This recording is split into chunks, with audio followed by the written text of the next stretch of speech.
अगर आप एडवेंचर के शौकीन हैं तो दिल थाम के बैठिए, क्योंकि ऐसे एडवेंचर की कहानी जिसे सुनकर आपके रोंगटे खड़े हो जाएंगे और जिसके बारे में शायद आपने पहले कभी नहीं सुना होगा।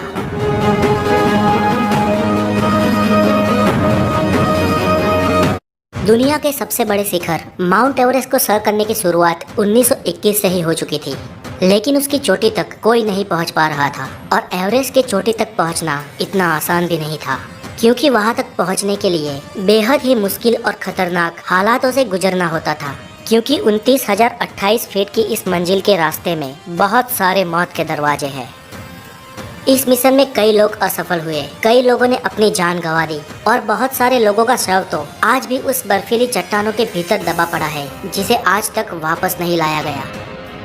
लेकिन फिर भी साहस के शूरवीरों ने हिम्मत नहीं हारी और वो एवरेस्ट की चोटी तक पहुंचने का लगातार प्रयत्न करते रहे। इन कई सारे साहस वीरों में से ही एक थे नेपाल के शेरपा तेनसिंह। सन 1952 में नेपाल के शेरपा तेनसिंह के दिमाग पर एवरेस्ट को सर करने का जुनून सवार था। तब स्विट्जरलैंड के रेमंड लैम्बर्ट और शेरपा तेनसिंह ने एवरेस्ट को सर करने का प्रयत्न किया था, लेकिन वो उसमें निष्फल साबित हुए थे। 1952 में तेनसिंह और रेमंड लगभग पूरे एवरेस्ट पहाड़ को चढ़ गए थे, लेकिन बेहद कठिनाइयों के चलते उन्हें एवरेस्ट की चोटी से महज 1000 फुट की दूरी से ही वापस आना पड़ा। मंजिल से इतने करीब होकर भी वापस आ जाने का दुख उन दोनों को था, लेकिन तेनसिंह ने हार नहीं मानी। फिर से एक साल बाद सन 1953 में तेनसिंह 7 अंग्रेज और 2 न्यूजीलैंड के पर्वतारोहियों के साथ एवरेस्ट के अभियान के लिए निकल गए। तेनसिंह और एडमंड हेनरी की टीम ने पहाड़ चढ़ने की शुरुआत 9 अप्रैल 1953 के दिन की। बर्फीले रास्ते, माइनस में टेम्परेचर, हिम नदी, कभी भी टूट पड़ने वाली शिलाएं और बर्फीली खाइयों के बीच वो लोग एक के बाद एक कैंप बनाकर अपनी मंजिल के करीब बढ़ते रहे।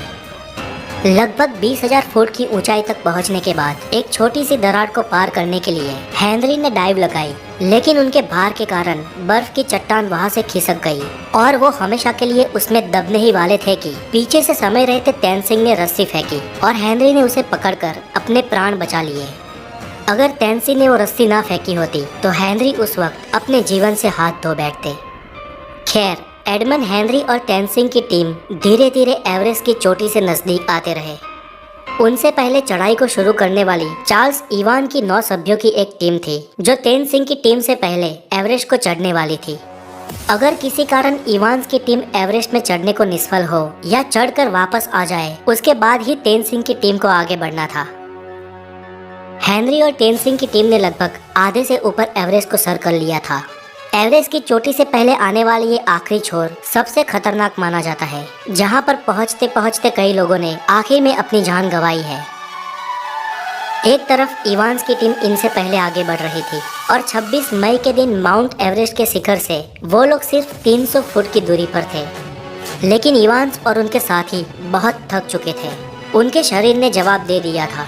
उनमें अब एक कदम भी आगे बढ़ाने का हौसला नहीं था और वो चोटी से सिर्फ 300 फीट की दूरी पर वापस लौट गए। यहाँ पर इतिहास किसी और के नाम पे ही लिखा जाने वाला था। इवान्स की टीम के पीछे लौटते ही अब तेनसिंह और हेनरी की टीम को आगे बढ़ना था। रात में सोने के बाद सुबह तेनसिंह और उनकी टीम ने अपनी मंजिल की तरफ कदम बढ़ाए। तापमान -27 डिग्री सेल्सियस था। परिस्थिति बहुत कठिन थी, फिर भी इन साहसिकों ने हिम्मत नहीं हारी। वो कुदरत और अपने शरीर की कठिनाइयों का सामना करते करते एक के बाद एक कदम आगे बढ़ाते गए और सुबह के 9 बजे वो लोग दक्षिण शिखर तक पहुंचे। धीरे धीरे ऑक्सीजन खत्म हो रहा था और अब उनके पास उतना ऑक्सीजन भी नहीं था कि वो इस पूरे अभियान को ठीक से खत्म कर सके। तेनसिंह की गति धीमी हो रही थी, उनके पांव धीरे धीरे भारी हो रहे थे। कुछ यही हाल हेनरी का भी था। हेनरी ने तेनसिंह की तरफ देखा, उनको कुछ समय के लिए रोका और उनके ऑक्सीजन की नली को साफ किया, क्योंकि उनको सांस लेने में भी तकलीफ हो रही थी। वो लोग एक के बाद एक ऐसी आने वाली कठिनाइयों को मार देते रहे और अपने कदम एवरेस्ट की चोटी तक बढ़ाते रहे। और आखिर में 29 मई 1953 के दिन शेरपा तेनसिंह और हेनरी का नाम इतिहास में दर्ज हो गया। जब वो सुबह के 11:30 पर दुनिया की सबसे ऊंची चोटी 29,028 फीट यानी 8,848 मीटर की ऊंचाई पर पहुंचे, तब उनकी खुशियों का कोई ठिकाना नहीं था। ये एवरेस्ट की चोटी के कुछ रियल वीडियोस हैं जो किसी भी इंसान को मंत्रमुग्ध करते हैं। इस तरह विश्व के लिए दुर्गम एवरेस्ट का शिखर नेपाल के शेरपा तेनसिंह और न्यूजीलैंड के एडमंड हिलेरी ने सर कर लिया और इस तरह इंसानियत ने और एक कुदरती विषमता को परास्त कर दिया। आज के लिए इतना ही, और अगर आपको ये डॉक्यूमेंट्री अच्छी लगी हो तो इसे हो सके उतने शेयर और लाइक करें। अगली वीडियो में हम आपके लिए लाने वाले हैं इंसानियत की और एक